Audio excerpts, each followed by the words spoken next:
भारत के मारूफ हिदायतकार अनुराग कश्यप ने बॉलीवुड इंडस्ट्री को खैराबाद कह दिया। भारतीय मीडिया के मुताबिक अनुराग कश्यप ने बाज़ाब्ता तौर पर बॉलीवुड छोड़ने की तस्दीक कर दी है और इस इंडस्ट्री को जहरीला करार दिया है जो सिर्फ बॉक्स ऑफिस के नंबरों के गिर्द घूमती है। किंग्स ऑफ वासेपुर जैसी मशहूर फिल्मों के हिदायतकार अनुराग ने भारतीय मीडिया से गुफ्तगू की और हिंदी फिल्म इंडस्ट्री से मायूसी का इजहार करते हुए इंकशाफ किया कि वो मुंबई छोड़ चुके हैं। भारतीय मीडिया के मुताबिक अनुराग कश्यप का कहना है कि मैं बॉलीवुड फिल्मी दुनिया के लोगों से दूर रहना चाहता हूँ।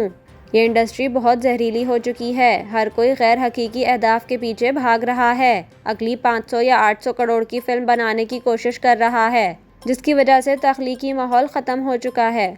ज़राए ने भारतीय मीडिया को बताया कि अनुराग मुंबई छोड़कर मुमकिना तौर पर बेंगलोर मुंतकिल हो गए हैं। अनुराग कश्यप ने माजी में भी बॉलीवुड से मायूसी का इजहार करते हुए साउथ की फिल्म इंडस्ट्री में काम करने की ख्वाहिश जाहिर की थी ताकि एक ज़्यादा तख्लीकी और इत्मीनान बख्श तजुर्बा हासिल हो।